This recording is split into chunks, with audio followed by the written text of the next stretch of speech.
안녕하세요. 정치공주입니다. 윤석열 정권의 흔적을 걷어내고 무너진 시스템을 다시 세우는 작업. 이재명 대통령은 지금 말보다 실행을 앞세운 국정 개편에 본격 시동을 걸었습니다. 5대 그룹 총수와 경제 6단체장을 한자리에 불러 재계와의 협력 체계를 본격 가동했고 단 하루 만에 3대 특검을 빠르게 지명하며 사법정의 회복에 칼날을 꺼냈습니다. 한편 국회에선 김병기 의원이 여당 원내대표로 선출됐고 대통령은 한강 홍수통제소를 찾아 재난 대응을 직접 챙겼습니다. 여기에 국민의힘 지지율 급락, 김영현, 보석 논란까지 이번 한 주 대통령은 경제부터 재난, 사법, 국회까지 국정 전 분야에서 실행 중심의 리더십을 보여줬습니다.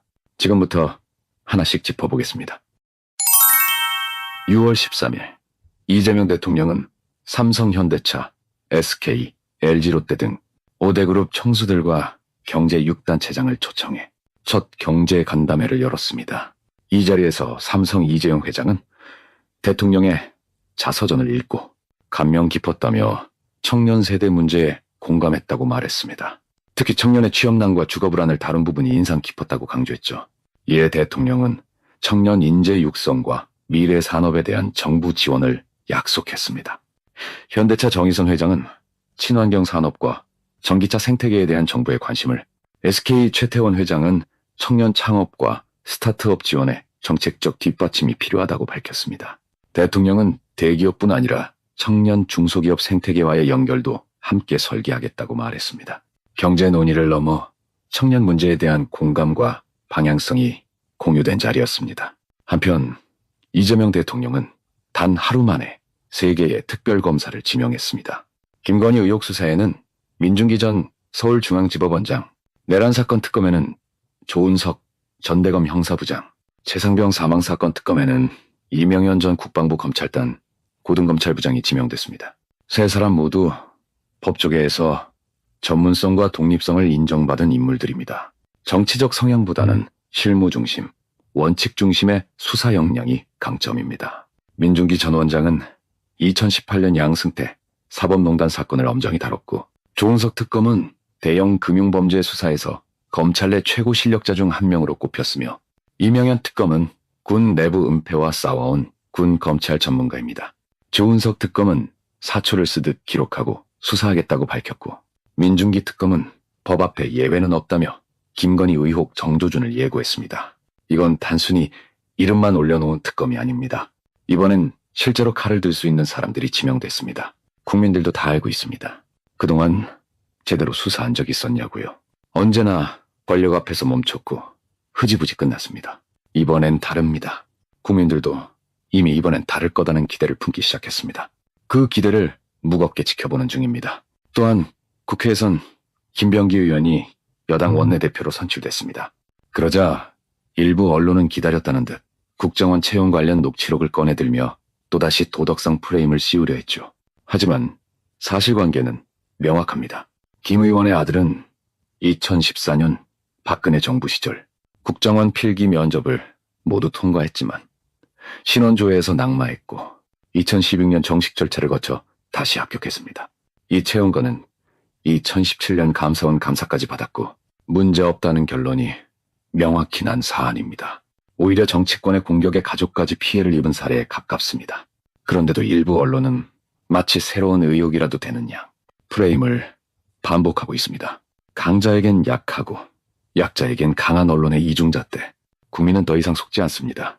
같은 시기 발표된 한국갤럽 여론조사 결과 국민의힘 지지율이 21%까지 곤두박질 쳤습니다. 솔직히 이 정도면 선방한 거 아닌가요? 그동안 해온 걸 생각하면 21%라는 숫자가 오히려 너무 늦게 떨어진 감도 있습니다.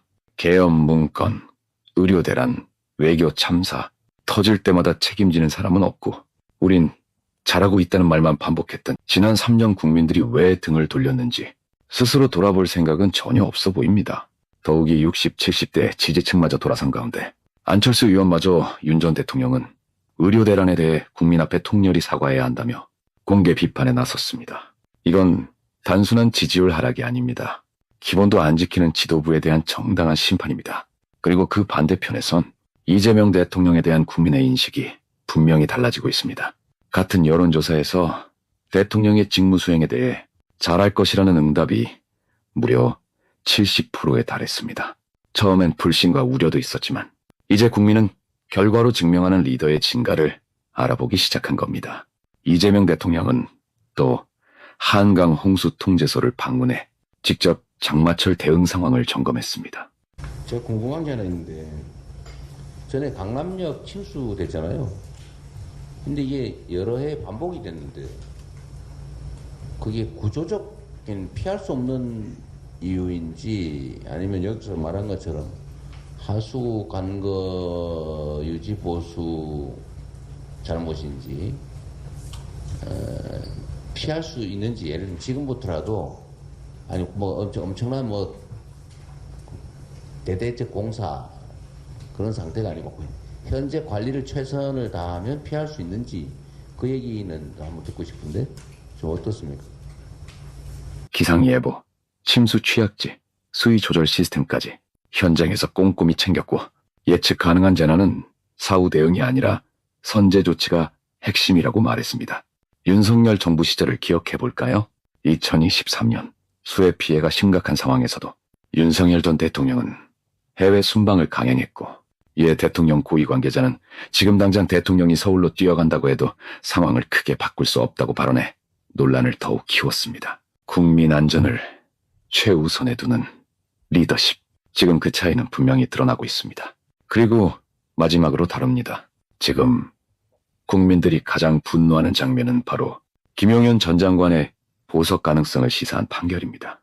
담당 판사 지규현 부장판사는 과거 내란 혐의로 구속된 윤석열 전 대통령의 구속 취소를 결정한 인물입니다.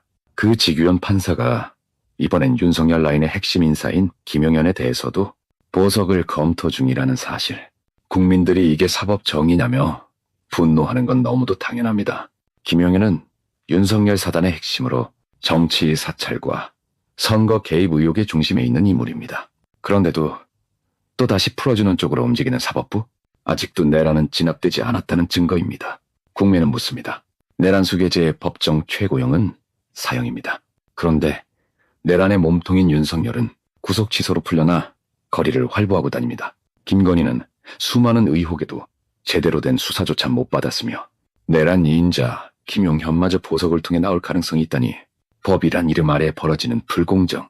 국민은 더 이상 속지 않습니다. 정치는 말이 아니라 일로 증명된다는 걸 이번 주 이재명 대통령은 분명히 보여줬습니다.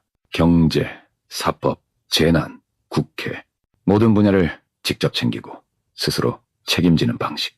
그리고 놀랍게도 이 모든 게 취임단 일주일 만에 일어난 일입니다. 가짜 대통령 쇼는 끝났습니다.